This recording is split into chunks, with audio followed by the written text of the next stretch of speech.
For the first time in history, people and machinery are working together, realizing a dream. A uniting force that knows no geographical boundaries without regard to race, creed, or color. A new era where communication truly brings people together. This is the dawn of the net.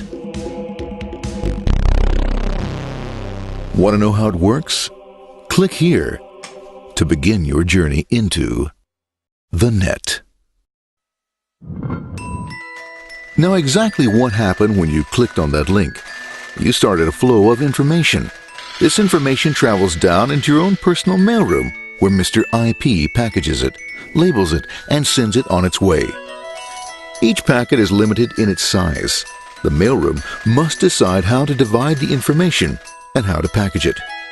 Now, the package needs a label containing important information, such as sender's address, receiver's address, and the type of packet it is.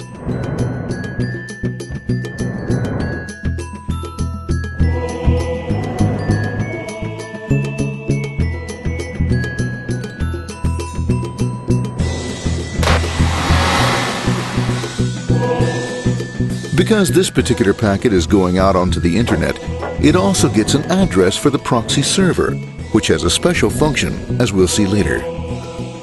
The packet is now launched onto your local area network, or LAN. This network is used to connect all the local computers, routers, printers, etc. for information exchange within the physical walls of the building.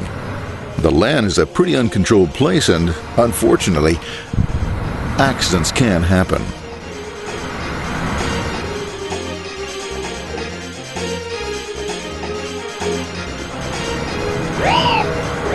The highway of the LAN is packed with all types of information.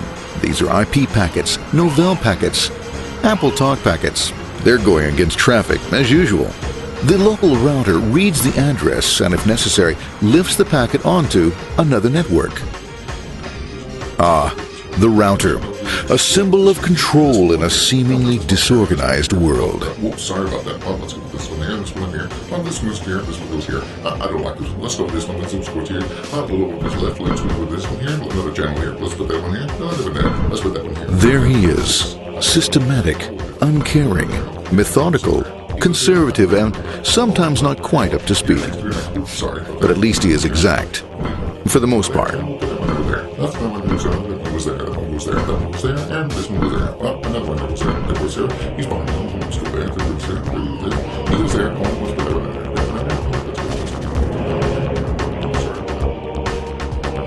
there. As the packets leave the router, they make their way into the corporate intranet and head for the router switch. A bit more efficient than the router switch plays fast and loose with IP packets, deftly routing them along their way. A digital pinball wizard, if you will. Here we go. Here comes another one. And it's another. Watch this, Mom. Here goes. Whoop, around the back. Hey, in there, in there, in there. Over the left, over the right, over the left, over the right. You got it. Here it comes. Right on. He shoots. He scores. It's going. Hey, wait. Hey, watch out. Here comes another one. Oh, here we go. And it's gone. It's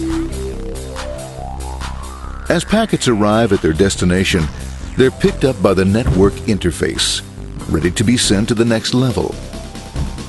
In this case, the proxy. The proxy is used by many companies as sort of a middleman in order to lessen the load on their internet connection, and for security reasons as well. As you can see, the packets are all of various sizes, depending upon their content.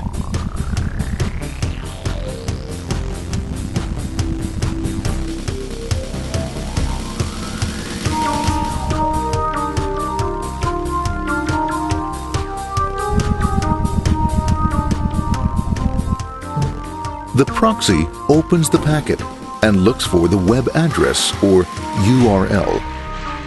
Depending upon whether the address is acceptable, the packet is sent on to the internet.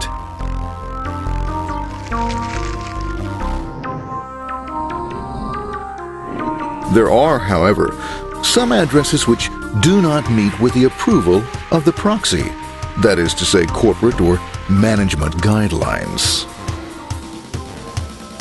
these are summarily dealt with. We'll have none of that. For those who make it, it's on the road again.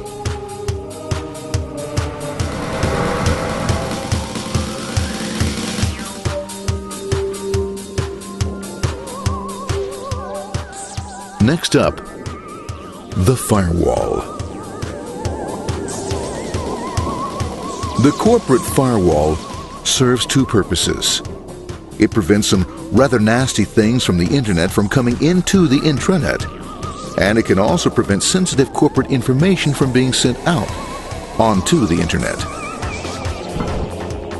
Once through the firewall, a router picks up the packet and places it onto a much narrower road, or bandwidth, as we say. Obviously, the road is not broad enough to take them all. Now you might wonder what happens to all those packets which don't make it along the way. Well, when Mr. IP doesn't receive an acknowledgement that a packet has been received in due time, he simply sends a replacement packet. We are now ready to enter the world of the Internet. A spider web of interconnected networks which span our entire globe. Here, routers and switches establish links between networks. Now, the net is an entirely different environment than you'll find within the protected walls of your LAN. Out here, it's the Wild West. Plenty of space, plenty of opportunities, plenty of things to explore and places to go. Thanks to very little control and regulation, new ideas find fertile soil to push the envelope of their possibilities. But because of this freedom, certain dangers also lurk. You'll never know when you'll meet the dreaded ping of death. A special version of a normal request ping, which some idiot thought up to mess up unsuspecting hosts. The paths our packets take may be via satellite, telephone lines, wireless, or even transoceanic cable. They don't always take the fastest or shortest routes possible, but they will get there. Eventually. Maybe that's why it's sometimes called the worldwide wait. But when everything is working smoothly, you can circumvent the globe 5 times over at the drop of a hat. Literally. And all for the cost of a local call or less. Near the end of our destination, we'll find another firewall. Depending upon your perspective as a data packet, the firewall could be a bastion of security or a dreaded adversary. It all depends on which side you're on and what your intentions are. The firewall is designed to let in only those packets that meet its criteria. This firewall is operating on ports 80 and 25. All attempts to enter through other ports are closed for business.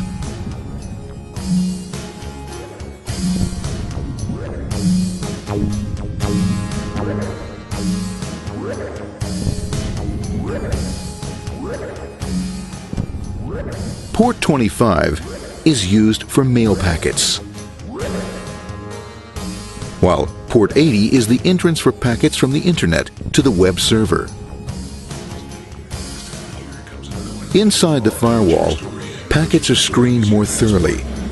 Some packets make it easily through customs, while others look just a bit dubious. Now, the firewall officer is not easily fooled, such as when this ping of death packet tries to disguise itself as a normal ping packet. It's okay, go on, it's okay, no problem. Have a nice day, be out of here, bye. For those packets lucky enough to make it this far, the journey is almost over. It's just a lineup on the interface to be taken up into the web server. Nowadays, a web server can run on many things, from a mainframe to a webcam to the computer on your desk, or why not your refrigerator? With a proper setup, you can find out if you have the makings for chicken cacciatore or if you have to go shopping. Remember, this is the dawn of the net. Almost anything's possible. One by one, the packets are received, opened, and unpacked. The information they contain, that is, your request for information, is sent on to the web server application.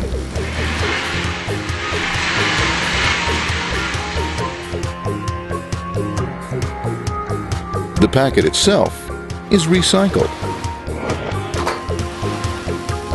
ready to be used again, and filled with your requested information.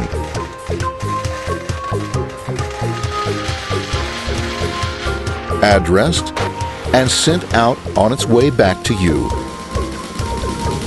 Back past the firewall, routers, and on through to the internet. Back through your corporate firewall.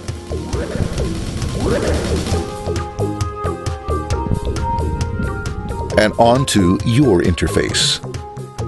Ready to supply your web browser with the information you requested.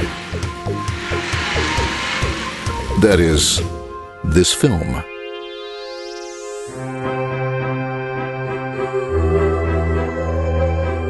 Pleased with their efforts and trusting in a better world, our trusty data packets ride off blissfully into the sunset of another day, knowing fully they have served their masters well.